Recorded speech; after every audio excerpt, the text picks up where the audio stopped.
And before we go this morning, we want to tell you about a concert performed in California yesterday. As NBC's Bob Faw tells us, there was a special presence on stage.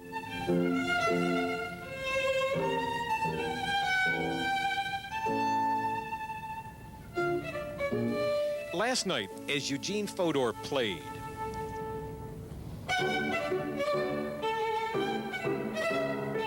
a spirit seemed to descend on San Francisco's Herbst Theater.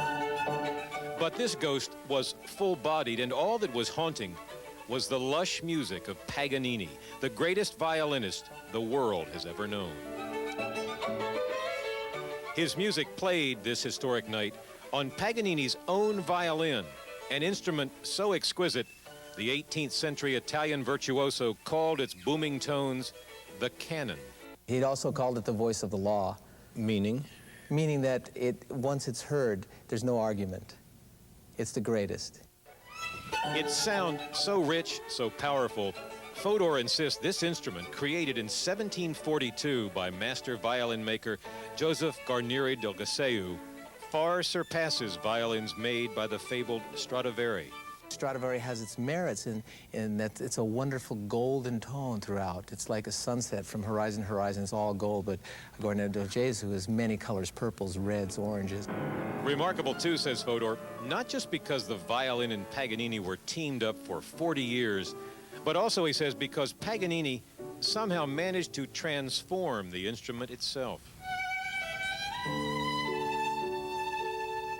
His constant practice on this instrument and performance through all those years imparted to the molecules of the wood a knowledge that stays with it for hundreds of years.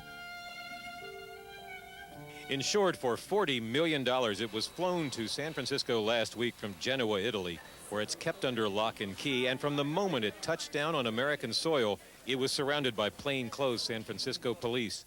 En route to police headquarters where the violin would be stored, Fodor could scarcely contain his excitement. 2 more minutes and we see it. So, in the hotel. Later, as he rehearsed, security monitored his every move as the artist attempted to master not just Paganini's instrument, but also the great violinist's technique. I'm using the fingerings in the way that he used them, in which I've never heard any other violinist utilize in this century. Doing all that, and with an instrument that has been played only once before in concert in this country, that might intimidate some artists. Not Eugene Fodor. I feel an amazing pleasure of sharing something wonderful. I think Gene fancies himself the reincarnation of Paganini, Fodor's father said. Last night, Gene Fodor came very close. I just hope that if he's looking on somewhere, he would approve. And why wouldn't he? On this charmed evening, genius of the past and present were one. For today, Bob Faw, NBC News, San Francisco.